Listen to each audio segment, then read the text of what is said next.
Marissa was 23 years old when she matched with who she thought was a 25-year-old guy from town named Luke. The two were chatting on Tinder and seemingly hitting it off, so they exchanged numbers after texting for a.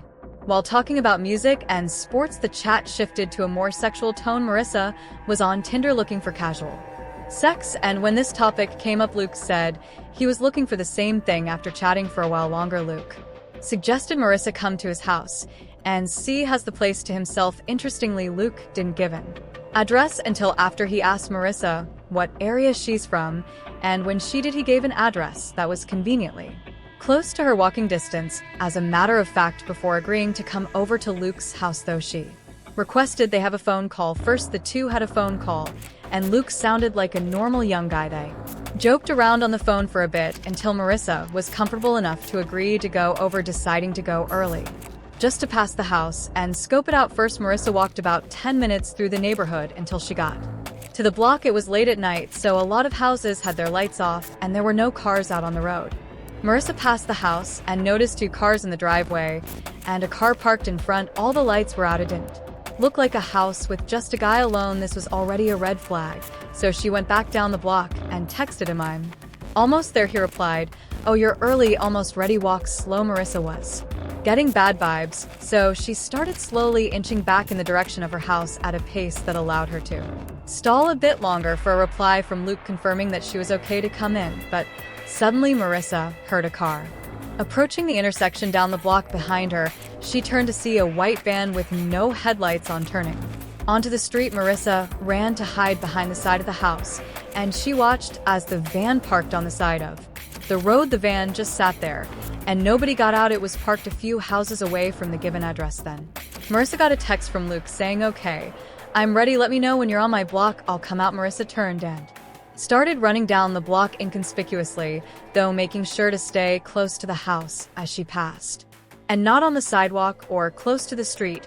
She ran most of the way home and blocked the number, also reporting the Tinder profile just to be on the safe side. Marissa and her mother went to the address the Luke person gave, and the woman who opened the door denied even having any sons. Marissa and her mother went to a police station to report this incident just so that the authorities could be aware of it and link any future reports to it as well. By the sound of it, due to Marissa's cautiousness, she narrowly avoided being abducted by the driver of that van. This was the Tinder match between a guy named Chaz and who he thought were two girls around his age. This is how the conversation went: "My friend, and I think you're really cute. I hope your friend is also a girl. LOL, she is silly. Well, I'm glad to hear that. Where are you ladies from?" Then they share their locations, which aren't far. The other profile asks, "Are you busy tonight?" "Yes, I am. I'll be hanging with you too." "Yes, wanna come around 10? "Yeah."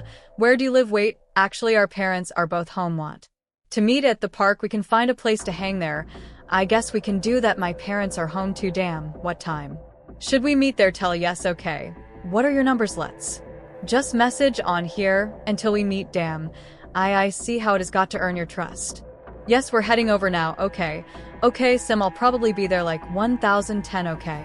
Perfect. Where exactly?" "In the parks you want to meet. You can meet by the statue on the dirt path. It's like a dog walking path. No one will be there this late. Then we could find a better spot from there together." "Okay. I looked it up. I think I know how to get there. I'll message you when I'm there." "Okay." "Okay." Chaz then arrives to the destination in the park, and he sends a message saying he's here. He follows it up with, "This is kind of creepy. Are you guys here?" This was the last message he sent the profile before it unmatched him, and then he was left alone in the woods in the park on a dirt path completely void of any people. Chaz knew at this point that he had been tricked, but he didn't know just yet if he was just pranked or if he had walked into a trap. But then he started to hear noises in the woods, like the snapping of twigs and leaves on the ground, indicating he was being watched. He already had his phone out, using it as a flashlight to navigate his way to the agreed meetup point. So at this point he decided to start recording. For his own protection, this was the footage he captured. In this footage you can easily see that as he pointed his light into the woods where he heard another sound, it revealed someone in the woods, who then started to run out from the trees and chase after Chaz. While running, Chaz stopped recording to turn off the flashlight, then ran into the trees to hide. He started recording again when he thought he had lost the person chasing. He kept recording the rest of his way out of the park and back to his car to have video evidence of anything in case of a worst case scenario. Luckily, Chaz made it back to his car and home in one piece. He tried reporting the profile to Tinder just based off the screenshots he took, but Tinder got back to him saying they're unable to find any profiles that match the description or pictures. Chaz was obviously not wise to enter a suspicious situation like this. The other profiles' refusal to give their number, as well as meeting anyone for the first time in a park by the woods at night where nobody else would be around, are two major red flags that this was some kind of trap he was lucky to have gotten away. The girl who submitted this to me wasn't the one to match this profile, rather it was her friend Maddie. The profile was titled Invincibles, and it claimed to be some guy, or rather a pair of people, including this Chelsea person, who would pay someone to kick the man in the picture in his groin. This is the story in the girl words. One of my best friends, a girl named Maddie, was on Tinder one day when she stumbled upon this account. It was supposedly dedicated to finding people to kick a guy in the groin for a payment of between $50 and $100. Of course, my friend, needing money because of the pandemic and such, swiped right on him. He quickly messaged her back that there were several people involved in this, including a girl named Chelsea. We're not sure if they were even actually real. To this day, we live in a small town in Pennsylvania, and this account was listed in a couple towns over in Clearfield. My friend Maddie was of course a bit skeptical about this, so she messaged me so that she could come have some sort of backup when she went to do this. The account stated that they were doing this for a YouTube video, and the guy who was being kicked had lost a bed at a bar a couple weekends before. I agreed to accompany my friend because I also was a bit skeptical, but I had enough confidence that I could protect her if things happened to go south. The next day, after my friend agreed to meet with the people, we set off towards Clearfield. The address the account gave us led to a random hotel in Clearfield, which already sort of creeped us out. The whole setting seemed off, and I'd better include that my friend Maddie had never mentioned that she'd be bringing anyone with her. We arrived at the hotel and sat for maybe an hour, if not a little less, waiting for the person to get back to us. They ended up saying that they would be a little late and to sit tight. After the prolonged waiting, the person eventually mentioned that they were back in town. Instead of meeting at the hotel, they suggested that we just come straight to their house. Instead, already I was feeling a little off, but I had confidence that I could defend my friend against any harm that may have came her way, so we set off to this guy's house, and in under 10 minutes we eventually made it there. At first I felt relieved, as the address he gave us led to a big, normal-looking house right next to the main road, but upon further investigation, there was a creepy-looking shed behind the house with an even creepier-looking man peering from out the side of the door to the shed. My friend Maddie parked in front of the shed, and she told me to wait in the car, which immediately screamed the worst things to me, but I trusted her to read the situation and know what she was doing. After all, getting paid money to kick some random guy in the nuts, it sounded like a dream. The guy left his shed looking even creepier than before. He was skin and bones with hair hanging past his shoulders. He also seemed nervous and twitchy, not at all like the guy in the Tinder profile. I heard her ask him, "Hey, I brought my friend along just as a precaution, is that okay?"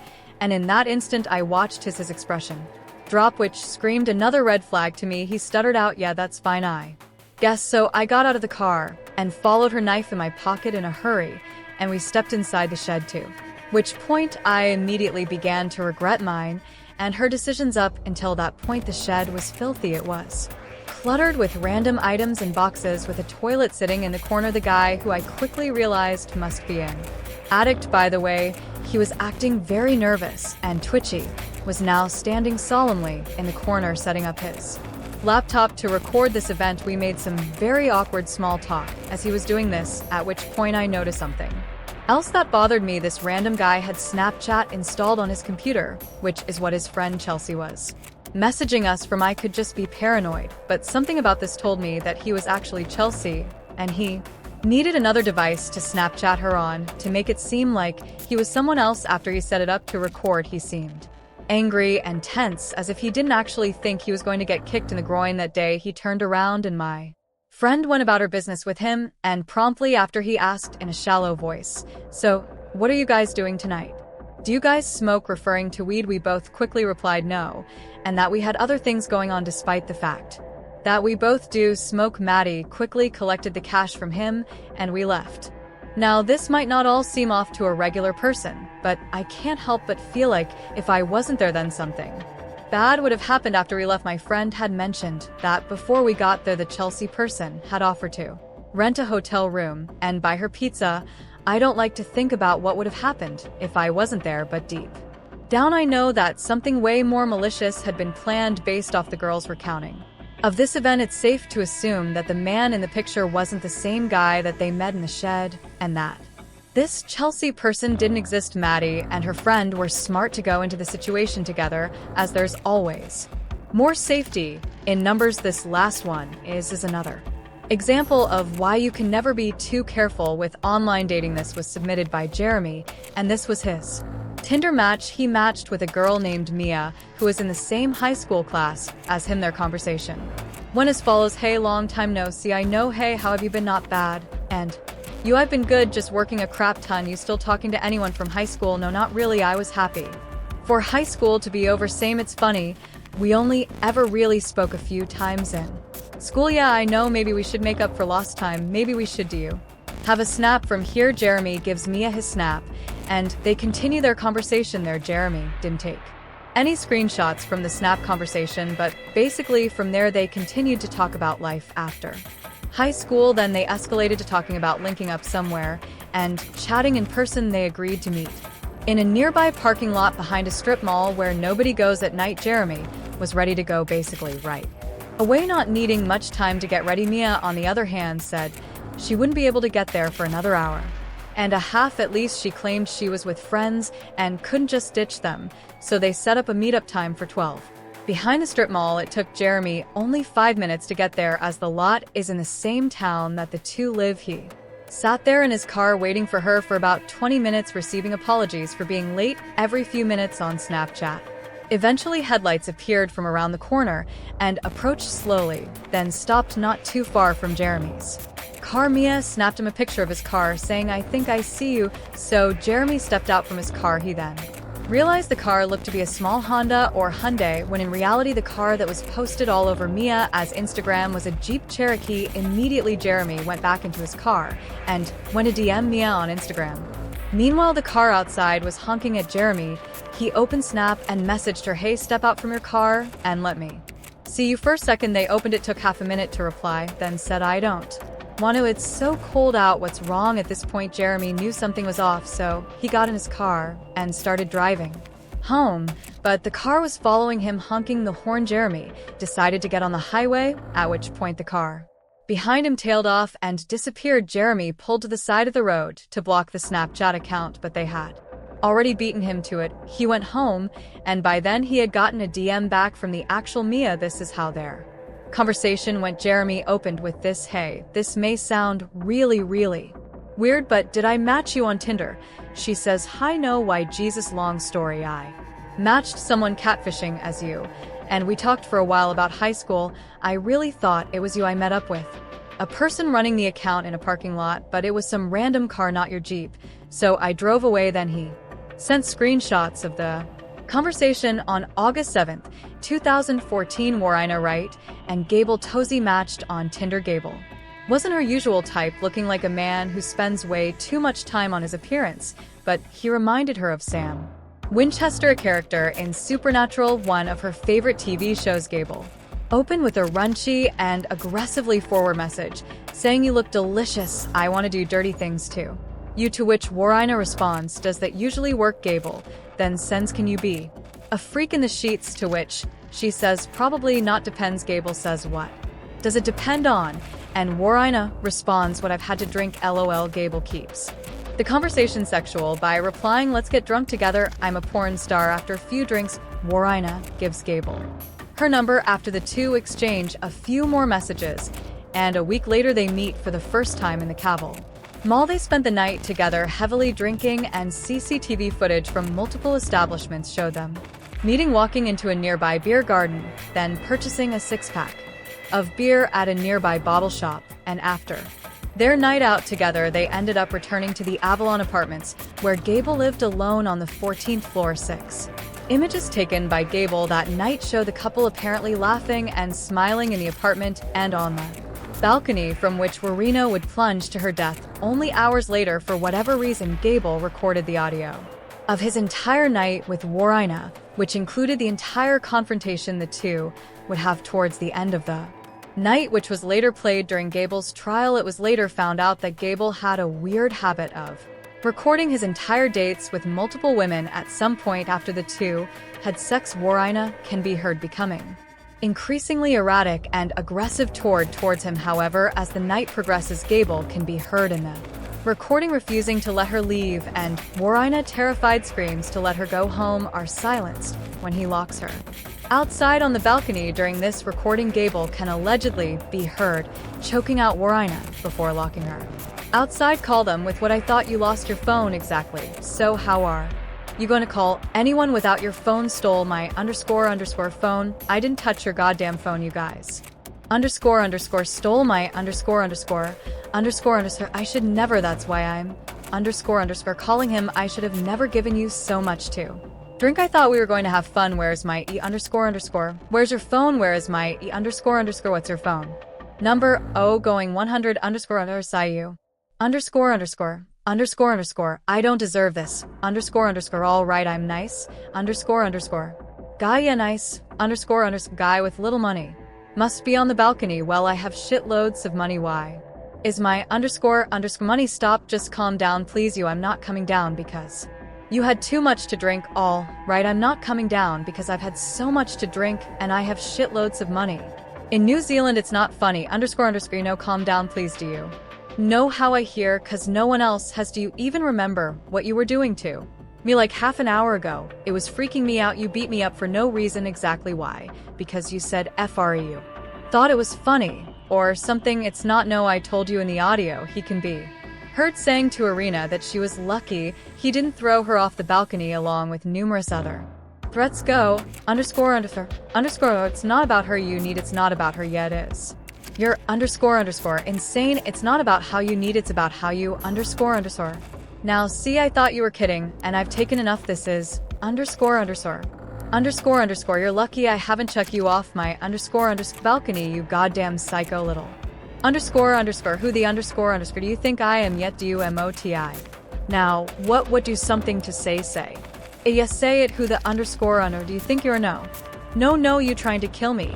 How? Why did you try to hit me with that? Applause. All applause on let me go home. Me, I would, but you been. It's apparent that both Gable and Warina were very drunk, with Warina sounding a lot drunker than Gable, slurring all of her words. Warina apparently thought the only way to escape would be attempting to climb down the building, which resulted in her falling from the balcony to her death. Gable, who was 28 at the time, was arrested for her death, but was ultimately acquitted of all charges. The prosecution claimed that Gable locked Warina on his balcony following a heated argument, and when she tried to escape, presumably to a lower floor, she plummeted to her death. Gable's defense team said Warina was extremely intoxicated and that she had been acting irrationally before her tragic fall. Prosecutors argued that Gable had choked Warina, trapped her, and made her so afraid that she felt she had no choice but to escape at whatever cost. An audio recording of Gable's phone call with his father right after the incident was eventually released, and in it Gable is heard telling his father that things had become violent between the pair and that he locked her on his balcony, but insisted that he did not push her. Dad, I might have a bit of a situation. I met up with a girl for a date tonight, and she started getting really aggressive. Like, it was all right at first, and like we had sex in bed, and then after that, like, she kept drinking, and we're both drinking, and she, like, I think she thought it was like a joke or something, but she kept like beating me up and whatever. Like, I've been walking around and there are like Milan cups around my building. I don't know what to do. I didn't push her or anything. I'm like just walking around the area and there's like a million cops around the area. It's really up. I don't know what to do. Like, I'm walking around the area and I just see million cups around. Avon, this is really, really up. What does this keep happening to me? Like, I swear to God, I didn't push her or anything. I just chucked her out on the balcony and shut the door because she was baiting me up. According to a downstairs neighbor, loud arguments with women could be heard quite often from Gable's apartment. Hinting that this kind of thing was a regular occurrence with him, many people do believe that Gable murdered Warina.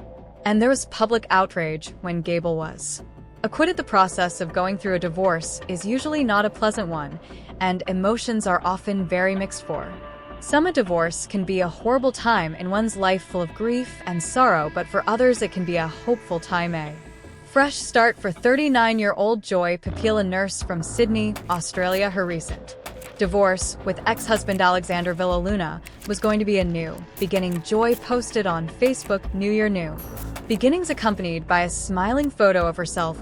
She had since posted on her Facebook of flowers sent by secret admirers and birthday cards and gifts from her 3 children, who called her the best mother there can be and an independent mother and woman. In March 2016, Joy was using Tinder to find a date.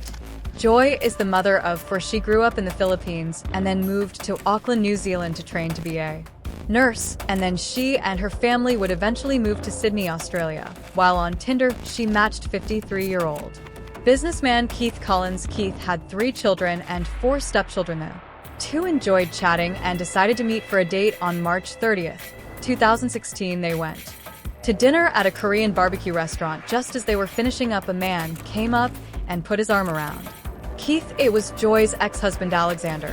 He asked Keith what he was doing with his wife. Keith said they were just having dinner. Then suddenly Alex grabbed Keith by the neck with his left arm, and he used his right hand to stab him in the abdomen with a hunting knife. Joy started screaming at him to stop, saying they were just having dinner. After stabbing Keith several times, Alexander turned his attention to his 35-year-old estranged wife. He stabbed her once in the chest and once again in the arm when she tried to defend herself. Keith had fallen to the floor and he was trying to get up. Alexander got on top of him, and then using both hands he punched the knife into his chest. He did this 5 more times after stabbing Keith 11 times and his ex-wife twice. Alexander calmly walked out of the restaurant. Joy began to run from the restaurant, and at first Alexander went after her, but he seemed to give up or change his mind and head back to the restaurant where he sat by Keith's now dead body and waited for the police to arrive. He surrendered without putting up a fight to the arresting officer, and he admitted that he attacked Keith because he was having dinner with his ex-wife. "Okay, you're more than welcome, thank you." Joy was taken to the hospital, and while she sustained injuries, she survived the attack. Alexander and Joy had met 9 years earlier when they were both training to be a nurse in Auckland. They were both from the Philippines. Joy claimed that Alexander was abusive from the start of their relationship. He wouldn't let her have friends and wouldn't let her leave the house often. Joy already had 3 children from a previous relationship. In 2011, she had 1 son with Alexander. 2 years before Keith was murdered, Joy left Alexander and got a restraining order against him. In response to this, he told that he would kill her if she ever started dating another man, but he also said at a later time he would spare her life because of their son. In September of 2017, Alexander pleaded guilty to murder. When given the chance to apologize, Alexander said it was difficult to say he was sorry because he was still angry about what happened to him. It also turned out that he told the probation and parole service that Joy blamed herself for the problems in their relationship, so according to him, she would have been happy to have been killed by him. Alexander also claimed he attacked Keith in self-defense. However, CCTV footage clearly showed that he was the aggressor. The judge said the most heinous part was when he attacked Keith while he was already on the floor bleeding to death. In October of 2017, Alexander was sentenced to 40 years in prison, and he'd have to serve at least 30 years before he could apply for parole. He'll be able to apply for parole on March 30th, 2046. When he's 74 years old. On the morning of October 26, 2018, 21-year-old Grace Main drove from her Essex County home to Heathrow Airport in London, where she boarded her flight to Peru. She spent the next 10 days traveling from island to island before heading on her way to Auckland, New Zealand, where she would arrive on November 30th. 2 days before her 22nd birthday, Grace was staying at a hostel where she made friends with some of the other tourists and backpackers. Grace was known for being an outgoing social Butterfly, she spent the rest of the night on the 30th taking it relatively easy and decided to start swiping on Tinder, looking to meet someone, maybe make some local friends. While she visited, she swiped until she connected with somebody named Jesse, and the two began to chat. Grace and Jesse made plans to go on a date the following day, and so, on December 1st, 2018, Grace's bunk mates watched as Grace got ready and left the hostel to head to her date with Jesse. A few hours went by, and at some point in the evening, Grace sent a message to a friend back home stating that the date was going really well and she felt a connection with Jesse. However, it wasn't long after this message that Grace's phone and social media activity went silent. The next day was her birthday, and many of Grace's family and friends went on to send Grace happy birthday wishes, but she never replied to any of them. And as the days went on, everybody became increasingly concerned, and so on December 5th, 2018, Grace's family reported her missing to Auckland law enforcement. They clarified their concern by pointing out that Grace was actually carrying 2 cell phones while she traveled, just in case there was ever an issue with one of them, so that way she would still be able to stay in touch. Both of Grace's cell phones had been going directly to voicemail. As of December 2nd, Grace's father traveled to New Zealand to do some searching of his own. CCTV footage caught Grace leaving her hostel at exactly 5:37 p.m. She then walked to a bar and casino known as Sky City, which was fairly close to her hostel, and she waited there for a few moments until she's seen meeting up with and hugging Jesse. The two of them then went into Sky City for approximately 90 minutes while they had some drinks together, and things appeared to be going really well, and the two appear to be hitting it off. They continued their date on to the next bar, known as Mexican Cafe. They had a few more drinks at the Mexican Cafe, and then they continued on again to another bar known as the Blue Stone Room. While at the Blue Stone Room, things appeared to become more intimate between the two. They can be seen kissing multiple times before Jesse made a quick trip to the bathroom. This is the exact moment that Grace messaged her friend back home that she was having a really good time with her date.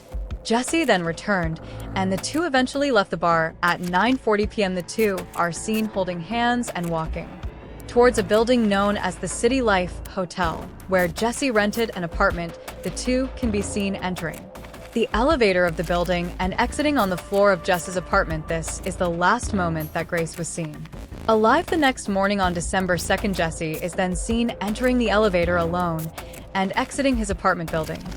He's then seen purchasing a handful of cleaning supplies as well as a new large suitcase. He places the new purchases inside his apartment, and then he leaves the apartment again. He then jumps in a taxi and gets a ride to a local car rental facility where he rents a vehicle and heads to another bar in the area to meet up with a second Tinder date. The day after murdering his previous Tinder date, this date became uncomfortable very quickly, and she decided to end things because she found him really creepy after he had been talking about the best places to hide a dead body. When the date was over, Jesse stopped by the front desk of his apartment building and asked if he could borrow a rug doctor carpet steam cleaning machine. He brought it up to his apartment and spent a couple hours in there before appearing on camera again. He's then seen bringing a hotel luggage cart up to his room, and shortly after reappearing in the elevator with a luggage cart loaded with his new suitcase and many other small suitcases. He then brings the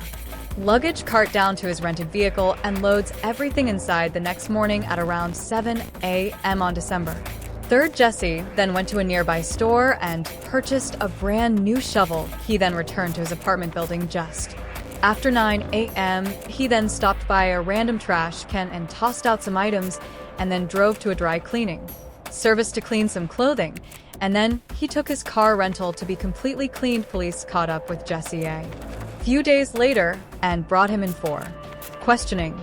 The police believe that Jesse was involved in some way due to the substantial amount of evidence against him. Tell us about Grace. So I was talking to Grace on Tinder. We had matched on Friday. I saw that we had matched on the next day on Saturday. How did the evening pan out? Yeah, pretty good. I didn't initially know that she was real. What do you mean? Well, there's a lot of have you heard of catfish? So catfishing is where someone uses your profile or uses your photos and pretends to be you and the mix, and you're a completely different person, right? And it's happened to a few people I know. And Australia, and it's all over the TV, so I thought, you know what? If I meet at Sky City, at least I know that there's lots of people around, so if it is someone that it's not him, then I can just walk away. How did the evening sort of come to an end? There was a hug and a kiss on the cheek, and a thanks, no, nice meeting you, and then I said, let me know about tomorrow, and she said, okay, and then she kept walk. We actually don't know if she's been murdered or not yet. She may be alive in a while, okay, but she might also be dead, okay, and it could be that you've done it. Hey, I just want to ask a question. Am I being arrested for something I didn't do? You have been a wreck. Holy, they immediately obtained a search warrant for Jesse's apartment, and they began a forensic examination. Despite Jesse's cleaning attempts, the investigators were able to discover blood in and around the two edges of his apartment carpet using luminol. Jesse was then interviewed again on December 7th, just 2 days after his initial interview, and this was when his story to police began to change, and drove the car out to Kumu. At first I picked up a shovel from IDM at Kumu. I ended up driving towards the white Takis. I went into the bush, I dug a hole, I went and got the suitcase and I covered the hole, and then I drove. Where is her positions? ITR them in the rubbish. Whereabouts? Albert Park rubbish. Right, so what items of her property have been disposed of in Albert Park? Everything, all of their clothing, everything that was in the room. I was just panicking. Did you inflict any injuries on the caused her to die? No. Did you kill Grace Main? No. Okay, and you're under arrest for the murder of Grace Main on or about the 2nd of December. You understand why Jesse was charged and held in police custody, and while behind bars, police found pictures Jesse took of Grace before placing her inside the luggage that he purchased. Google search history and GPS from Jesse's cell phone led into investigators to the Uri Mountain ranges, where they discovered the luggage. With Grace's body buried in a hole, Jesse was found guilty and sentenced to life in prison with a minimum non-parole period of 17 years. During this time, 2 more victims came forward and accused Jesse of sexually assaulting them after matching with him on Tinder in October of 2020. Jesse was convicted of 8 more charges related to these offenses. He was sentenced to serve an additional 11 years concurrently to the life sentence that he had already received. Jesse's son currently resides at the owned prison in New Zealand, where he will remain.